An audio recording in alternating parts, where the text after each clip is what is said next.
Hey there, Hoops fans. How you doing? It's your boy Jonathan Macri with you for another episode of NBA Takedown coming at you on a Friday afternoon. What time is it? I'm here with Sean with the W. Hello, Sean.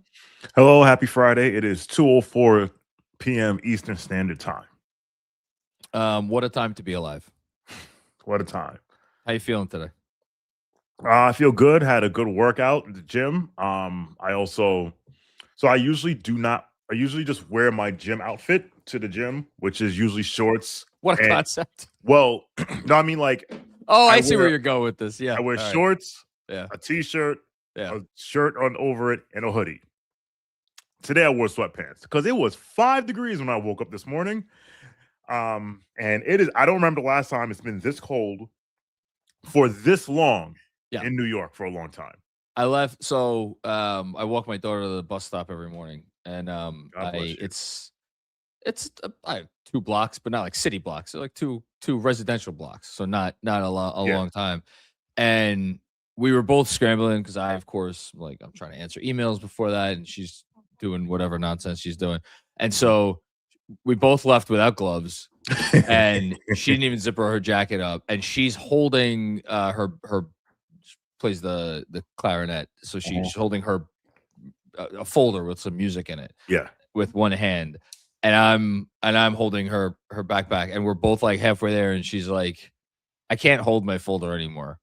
And I'm like, so I have to stop and stuff it in because her hands were just freezing, and stuff it in her backpack, and then my hands were. By the time I got back to the house from going there and back, I'm outside for like less than 5 minutes.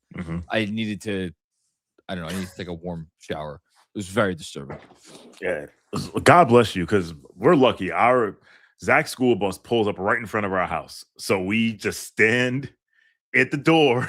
Dude, when we were in Brooklyn, my walk to my little one's daycare the last 2 years was a solid half a mile. Yeah. I wasn't you better than me. I was That's what happened.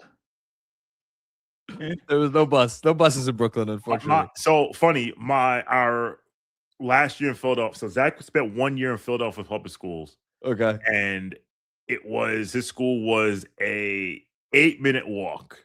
Okay. And the amount of times my wife was like, "We should just drive." I'm like, "No, we're walking." Oh, dude. We're walking. There were times where my wife was the same, and it's like it's against my religion as a person who spent most of their life in the city to drive to some place that is walkable, and yet we did it at times. Brooklyn with alternate side street parking. That's why I'm not. That's why I would. It's like because then it screws up your whole day. Yeah. All right, let's talk about basketball. We're gonna do our all-star picks. Unfortunately, Jeff couldn't join us today, so he'll have to endorse the picks that me and Sean come up with, and if he don't like it, well, it's probably bad for him. Before we get there, though, let's do a quick Giannis wrap up, because I feel like there's been a lot of stuff out there from a lot of different sources, and I know you pay attention to all the stuff like I do. The most notable thing I have seen over the last whatever it is 48 hours, and I swear I'm not just saying this because he was on the show a couple days ago and because he's our guy, but Ian Begley reporting that teams speaking to Milwaukee have gotten the sense that the Bucks, this is more about the Bucks, what's the proper analogy?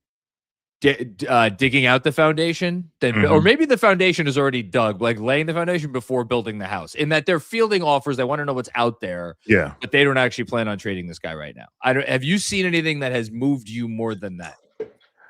The only thing that's moved me is I saw the report that, unsurprisingly, the Milwaukee Bucks want the moon and the stars for their franchise player, arguably greatest player in franchise history, which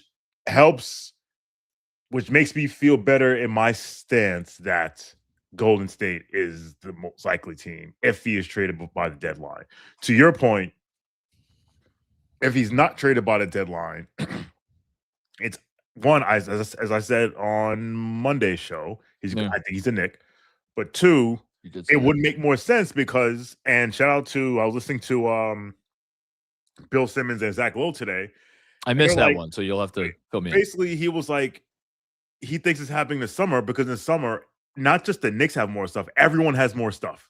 Well, so the low argument that has resonated the most with me that he has said many times over the last couple months at this point is because there are only 4 teams unless my math is wrong or unless the NBA is going to realign its conferences before April, there are only 4 teams that can win a first round playoff series in the West. Check my math there, Sean.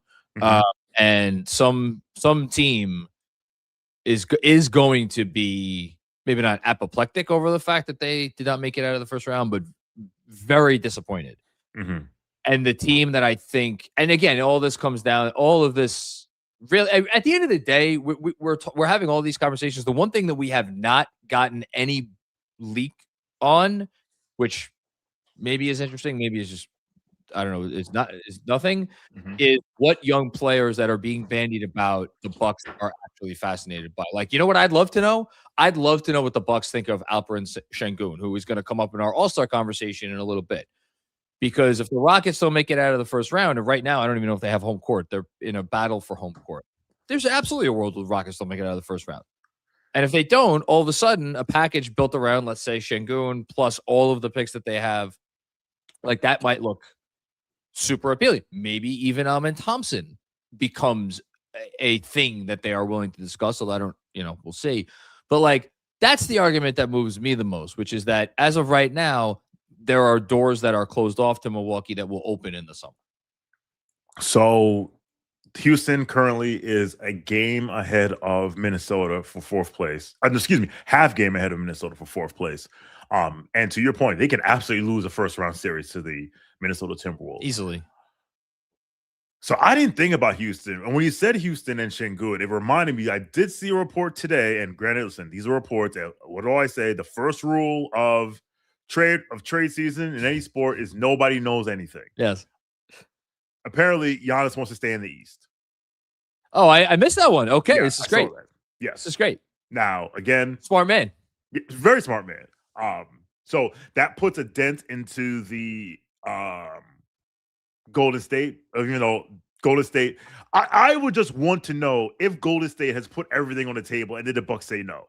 Because to me, if Golden State literally says, here's Kuminga, Pods, Draymond, and our entire draft for the next 7 years, and their best player is 37 years old, that's that's hard to turn down. But yes, yes, go ahead. You're betting against them. You're betting against them being one of the premier destinations. Because right now, if you had to list destinations league-wide, Lakers and Knicks probably in some order, 1, 2. Miami's always top 5. Miami's top 5. Golden State's in the conversation for the top 5, are they not? Why? Like New York because it's New York City, Miami because it's Miami, Los Angeles because it's Los Angeles. Like the Bay Area is cool. It's not exactly like, that's fair. Phoenix. And here's the thing it's not exactly Phoenix. Wow, so funny thing, teams. No. I mean, like, I think Phoenix is a more attractive destination than the Bay Area. You mean that as like a city? For like NBA players. Like NBA players love the Valley. Okay. Listen, I'll take your word for it. Have you been to Phoenix? Have you been to Scottsdale? Yeah, it's beautiful. All right then. It's also hot as a motherfucker. Yes, it is. Great pool parties. So, but okay. So we have you on the show for. Here's what I'm saying. Here's what I'm saying about the Bay Area and the Warriors. Yeah. As I say all the time, the Warriors used to be the Knicks. Yes. Right? Now, granted, under different ownership. Yes. Better However. And they spend. They spend money. Yes. Yeah. But this whole thing is built on the fact that the Minnesota Timberwolves took 2 point guards, and neither of them were Steph Curry in the 2009 draft. And I say that because, look at this. Think about everything since 2019. Yeah. For the Golden State. it hasn't always They been great. screwed up the Wiseman thing. Yes. They screwed up the 2 timelines thing. Yes. They screwed up this Kuminga thing. Yes. They passed on Franz Wagner for freaking I think Kuminga. They passed on Trey Murphy for Moody. They've passed on a few guys. The track record of Golden State. If I saw, there was a tweet today I saw where this came from this dude that's works for NBC Sports Bay Area, and he said he was told that somebody in Chase Center, and he pointed upstairs, said we really screwed over Steph the last 2 years. Yeah, they did. They've absolutely made errors, and honestly, that like their 2022 championships is like, don't take obviously amazing accomplishment. They got, I don't want to say they got a little lucky there, but like they did not exactly. They got lucky, but it's okay. It's all right. Every team needs, every championship team needs luck. They didn't exactly have to topple any powerhouses to get that one. Look, here's my point. If you're the Bucks, I think you have to come out of this with a little bit more than, all right, as long as Golden State really sucks, and as long as we get lucky in the years that they may suck, we'll be all right. We're going to get our money's worth. I think they need to come out of this with something more than that. And I'm sorry, all due respect to Brandon Pajimski. Sorry, but not sorry. So that's why I think if that is the best package, I don't think you trade him right now. And again, we talked, I don't want to repeat what we said the other day, but like what they think of Khalil Ware is interesting to me. Even so, like this guy's playing. I looked at the other night. He played 7 minutes, I think, off the bench for like that. That doesn't say everything, but it also doesn't say nothing. So I think, and that's why the fact that there are all these Bucks picks out there in the league. Yes. And oh, by the way, who are the two teams that have the Bucks pick? Well, this year, obviously, it's the Pelicans. Orleans. Yeah, it's New Orleans, and I don't think New Orleans is giving that up. But next year, New Orleans again has the rights. And after that, for 3 consecutive years, it's Portland. And who are the two teams that we've heard for different reasons, but who are the two teams that we've heard the Knicks linked to in trade discussions this trade season? Portland and New Orleans. Yes. And I'd be lying if I would say I wasn't sitting there with working out 4-team trades earlier today to try to see if I could get those pick rights back to Milwaukee and what needs to happen to make that. So I don't know. Anything else? Like there's been some smoke around Miami. Giannis's mom posted a picture of Giannis on the court in Miami. Oh my goodness! Well, I mean, listen, this shit, silly season. It is silly season. He's talked about playing with Bam. He's intrigued by playing with Anthony Edwards. And then the last thing, and maybe I don't know if this is the lady doth protest too much or what it is.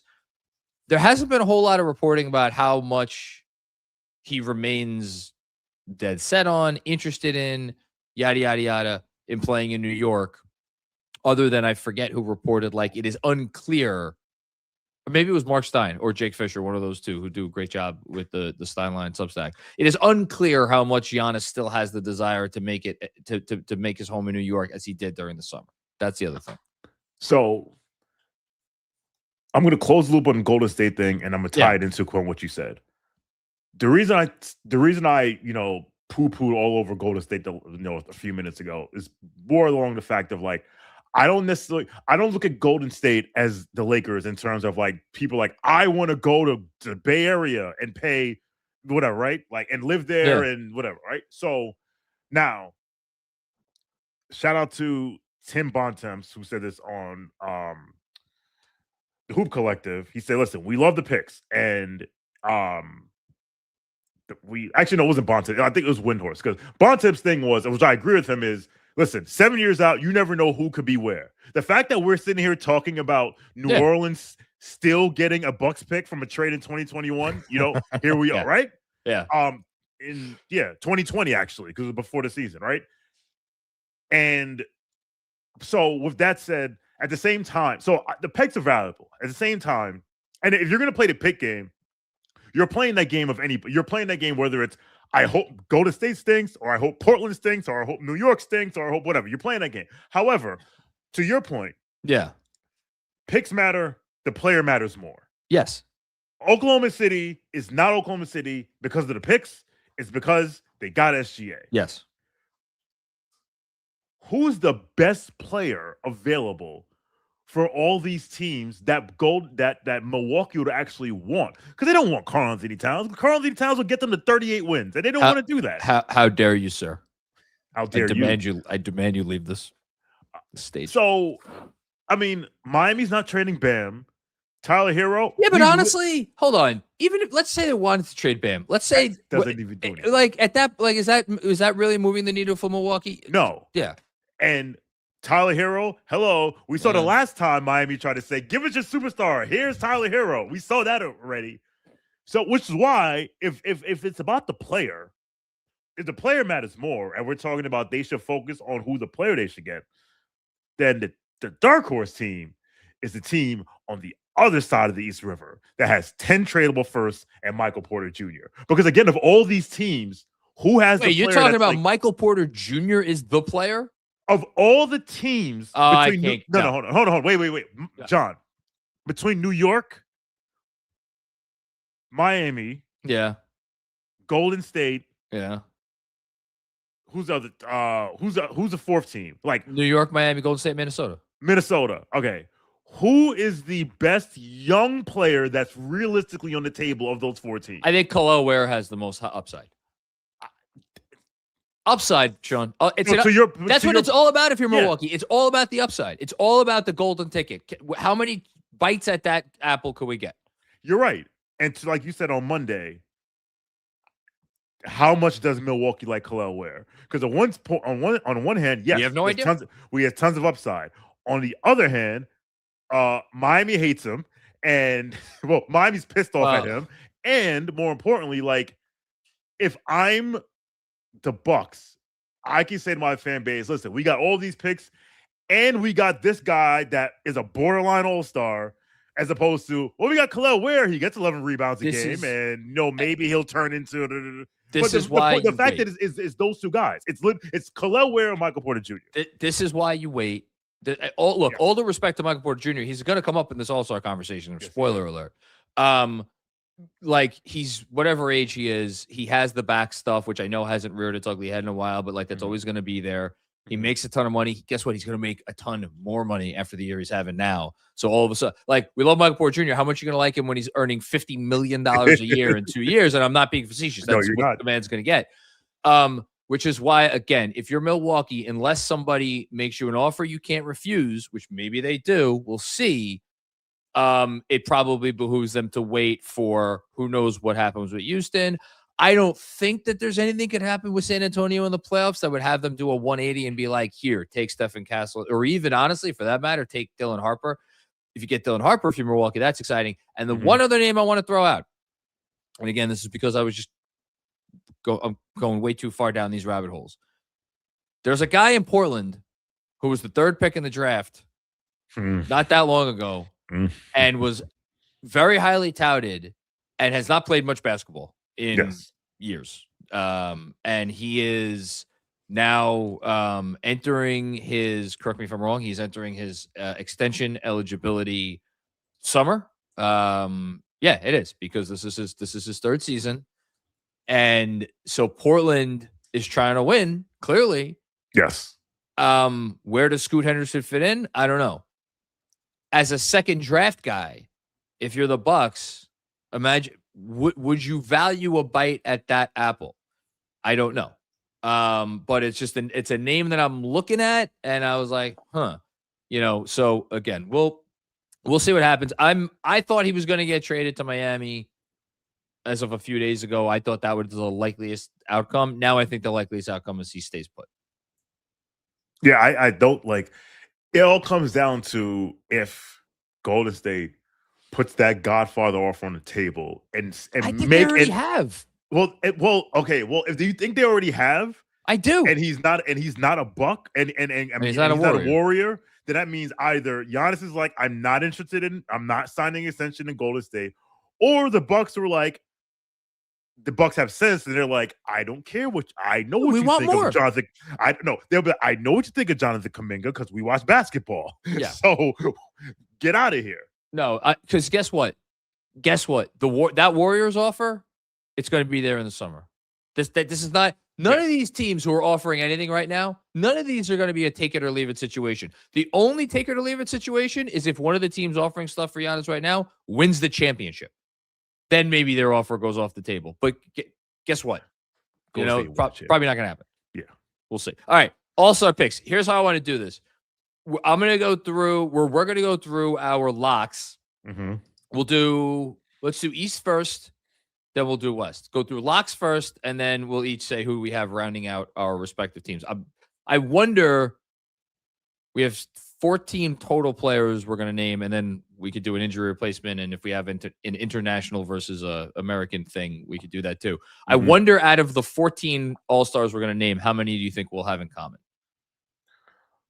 I'm going to say 12. You don't know me very well if you think we're going to have 12 All-Stars. I'm not as smart as you are. I know you very well. I'm not as smart as you are.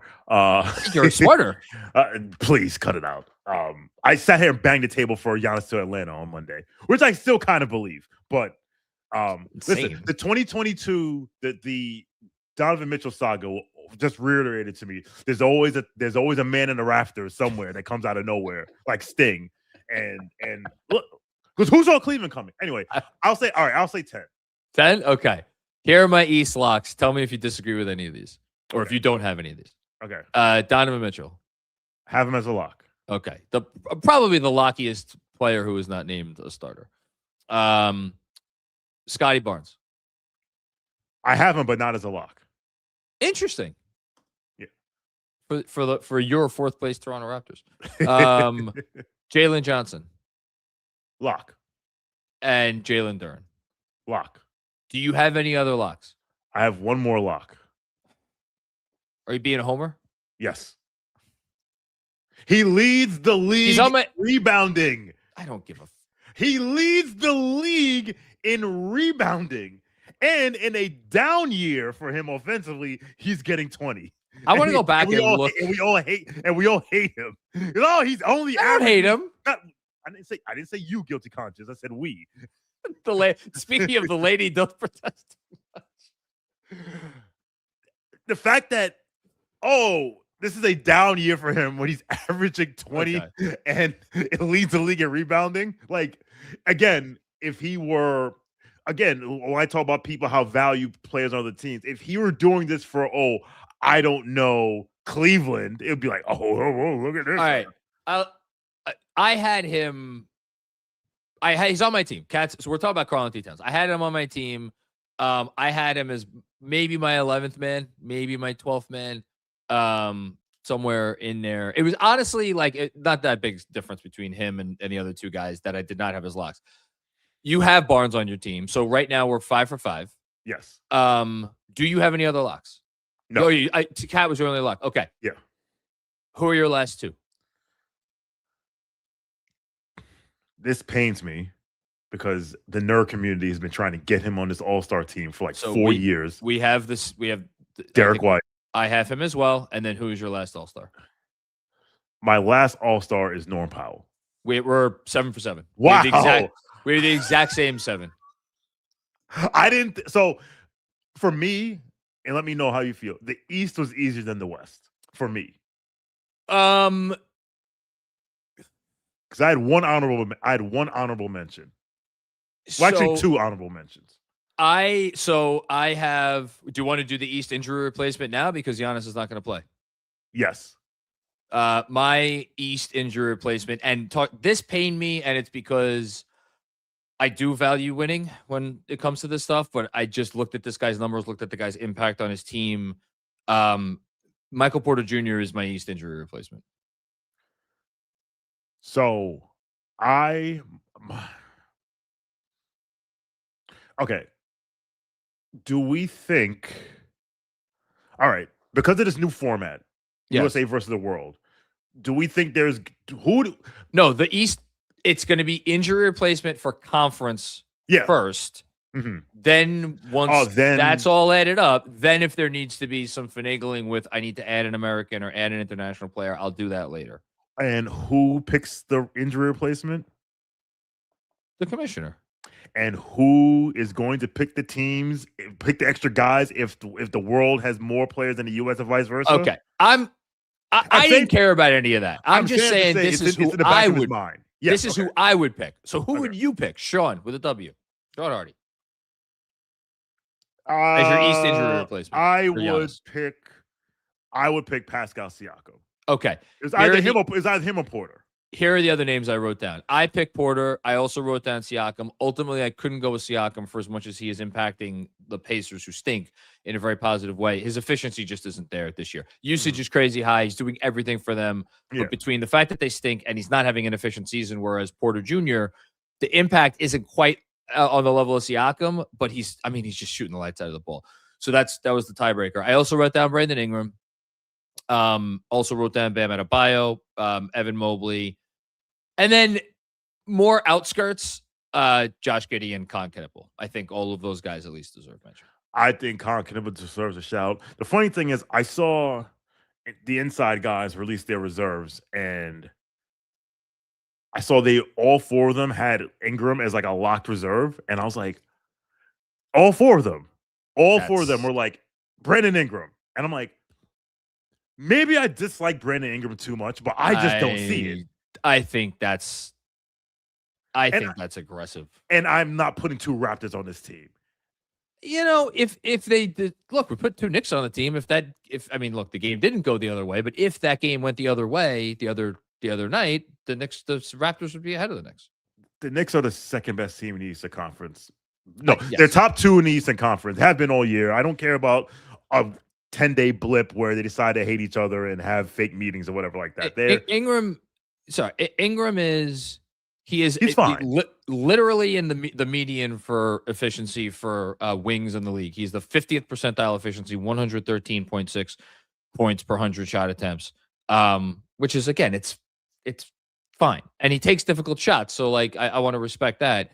And then if you look at the on-off data, the Raptors are just a better team when he's not on the floor. He's negative 4.5 in the on-off. That's in the 28th percentile league-wide. And it is the worst of 1, 2, 3, 4, 5, 6, 7, 8 Raptors who have played at least 700 minutes. That's interesting. And and one other thing, and I'll bring this up because Benji pointed out on Twitter, they're pretty significant, not like Jalen Brunson level worse on defense, but they are much worse on defense when he's out there. And he's not a good defensive. He's not trying as hard as he could on defense this year. Shocker. Dirty Dancer brings up in the chat that Derek White is shooting like 35% from he's shooting. So I remember in the beginning of the year, he could not buy a bucket from three. Like he was like 25%. Then it was 35% in November, 38% in December, but this month he's shooting like 26% from three. So, and I don't like guards who shoot 30% from three. 28th percentile for his position. So I said Ingram was 50th, Derek White's 28th. Why am I giving White the benefit of the doubt? The Celtics, who are as of a few days ago, they were the second best team in the East. They have the third best net rating in the sport, and they are neck and neck with Denver for the best offensive rating in the sport. They are 7 points per 100 possessions better when Derek White plays. He is one of the most impactful defensive players in the sport. Honestly, I'm just going to be honest. For me, like Brandon Ingram was an all-star once already. Derek White has never made the all-star team. I'm like, you know what? If I'm choosing between things that are essentially equal, I'm going to give Derek White his all-star nod. Works for me. I'm not arguing. Okay. 7 for 7. This is okay. I think we're gonna go 6 for 7 on the West. I'm gonna go through my locks. Tell me if you disagree or you don't have any of these. Okay. Kevin Durant. Lock. Anthony Edwards. Lock. Chet Holmgren. I don't have him on my team. Okay. Well, I told you the West is hard. The West was harder for me than the East. I'm not saying it isn't. I have some more locks. Denny Avdia. Lock. Okay. Kawhi Leonard. I have him on my team. But not a lock. Not a lock. Okay. Interesting. Games played. And you also... The Clippers are in 10th place. You started 6-21. Yeah. Okay. The numbers are so overwhelming. He moved into lock category for me. And then my last lock, Jamal Murray. He's not a lock, but I have him. Okay, so we are 5 for 6. Do Yes. you have any other locks? No. Okay. My last player, I'm wondering if you have this guy. I bet you do have him. I bet you have him. My last player is Devin Booker.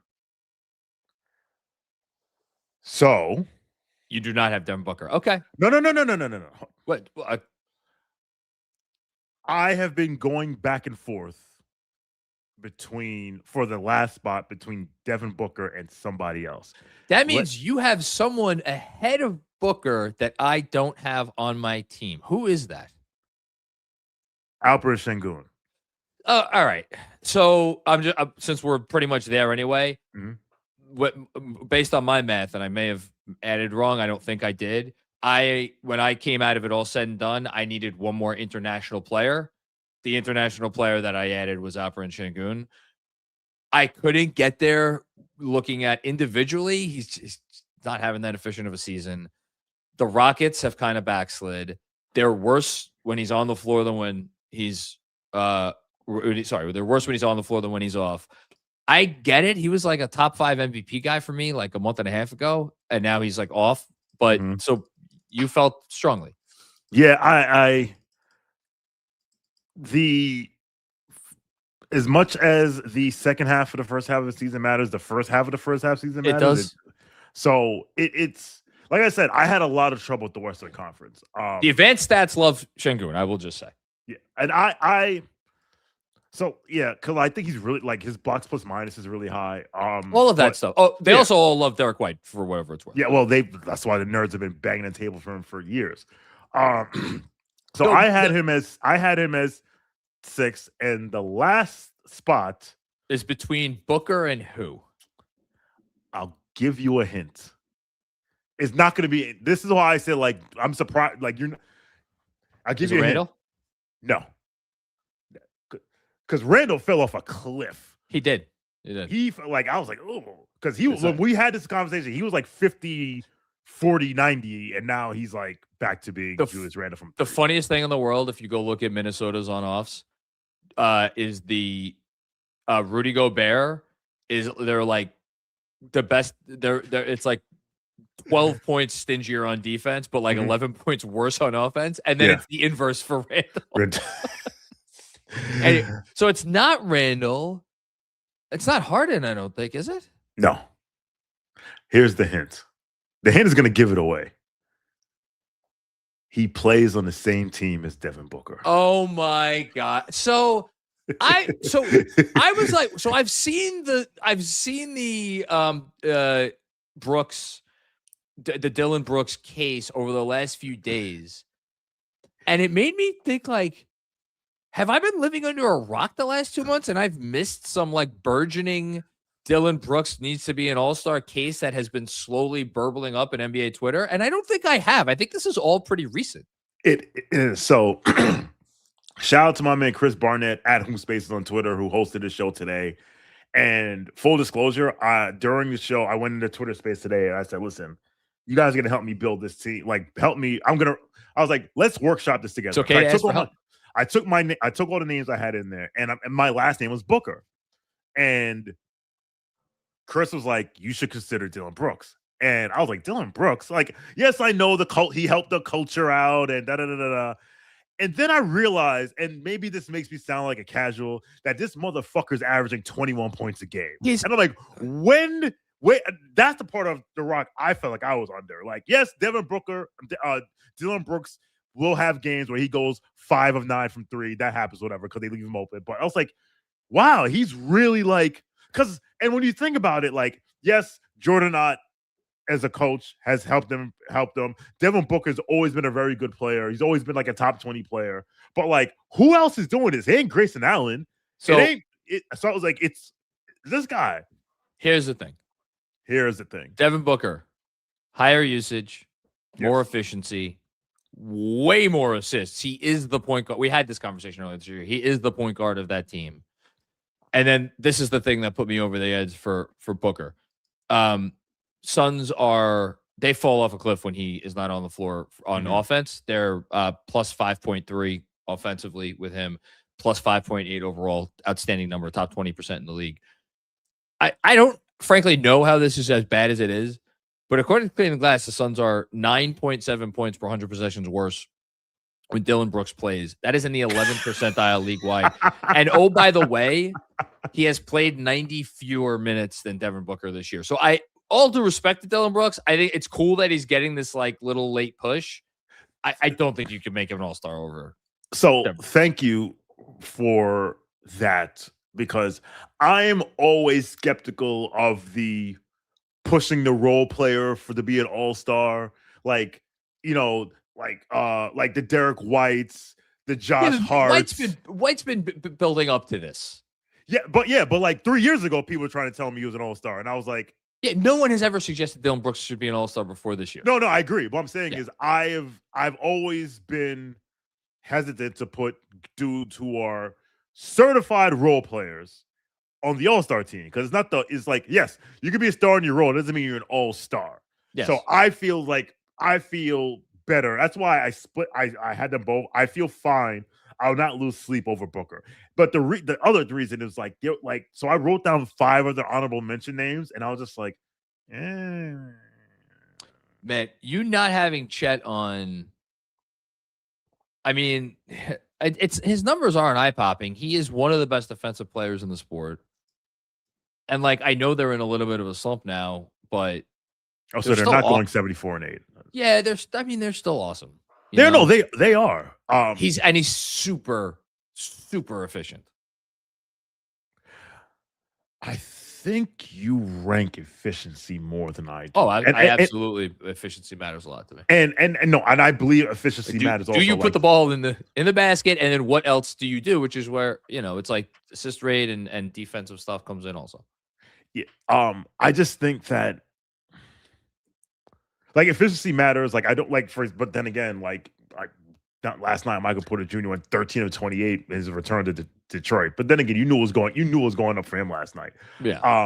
I just think I get it.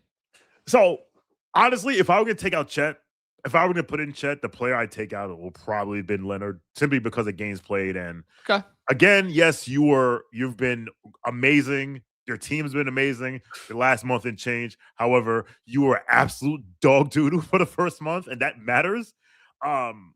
Here's what I'll give you in regards to Chet. Everybody else that we have on the West, at least, Durant, Edwards, Avdia, Leonard, even Murray to an extent, because Jokic just missed so much time.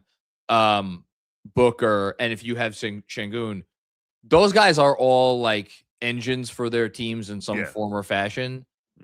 Chet Holmgren is not. He's still more of a play finisher than a play initiator for OKC. I think that's the only argument you have, though. But it's an argument. Who are your honorables?